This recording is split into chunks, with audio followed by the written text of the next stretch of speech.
Assalamualaikum warahmatullahi wabarakatuh. Perkenalkan nama saya Raisa Saina Putri, NIM 64220862.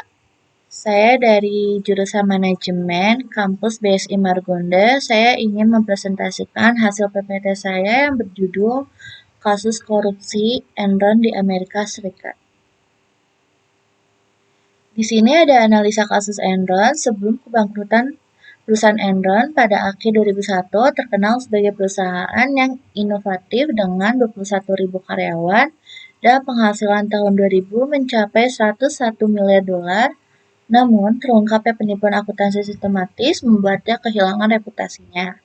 Enron di Eropa bangkrut pada 30 November 2001 dan diikuti oleh pengajuan perlindungan Kepser 11 di AS pada 2 Desember.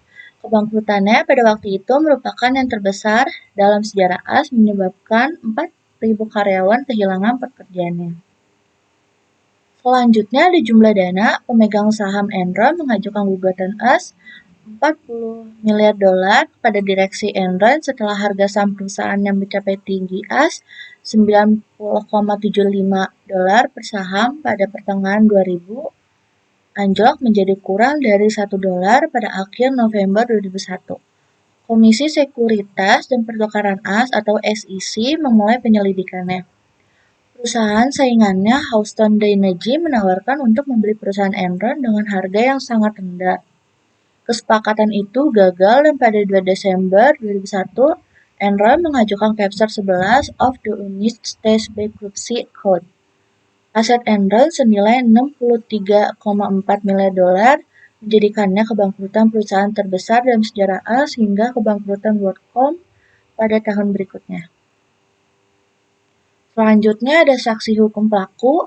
Yang pertama ada Arthur Andersen dinyatakan bersalah karena merobek-robek ribuan dokumen yang menyebabkan perusahaan ini kehilangan kredibilitasnya dan mengalami kebangkrutan. Perusahaan secara efektif menggulung tikar dan melarang SEC menerima audit dari firma yang dihukum. Yang kedua, Fastow mengaku bersalah atas 2 tuduhan, konspirasi dan dijatuhi hukuman 10 tahunan tanpa pembebasan bersyarat, dan istrinya bernama Lea didakwa 6 dakwaan tindak pidana, tetapi jaksa kemudian mengenakan tuduhan pajak pelanggaran ringan. Lea dijatuhi hukuman 1 tahun sebab membantu suaminya menyembunyikan income. Yang ketiga, ada Rick Caussy, Chief Accounting Officer Enron didakwa 6 tuduhan kejahatan terkait dengan penyembunyian kondisi keuangan perusahaan.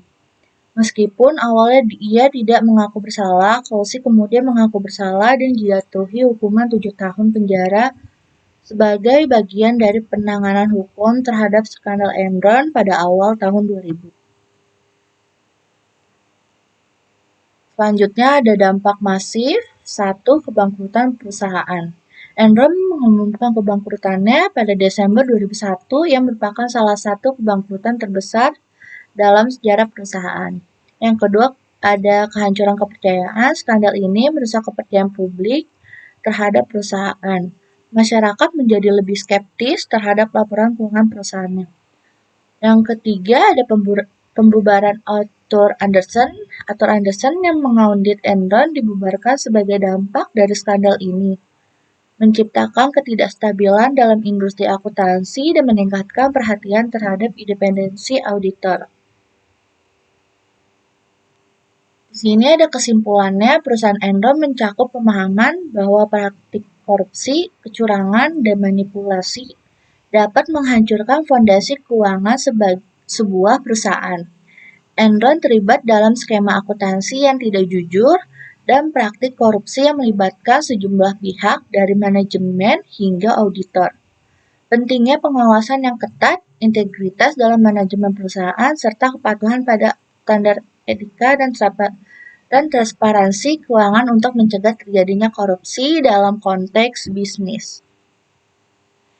Terakhir di sini ada sarannya, korupsi di Amerika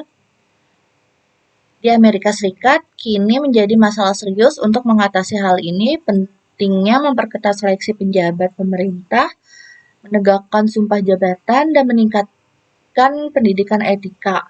Lembaga pengawas perlu diperkuat lagi, dan pemanfaatan teknologi dapat membantu menciptakan pemerintahan yang lebih transparan. Hukuman yang tegas bagi pelaku korupsi, yaitu keterlibatan aktif masyarakat dan pembangunan kultur organisasi yang berintegritas juga perlu ditekankan. Dengan langkah-langkah ini diharapkan dapat mengurangi risiko kasus korupsi dan meningkatkan kesejahteraan negara dan rakyat. Sekian dari saya, kurang lebihnya mohon maaf. Wassalamualaikum warahmatullahi wabarakatuh.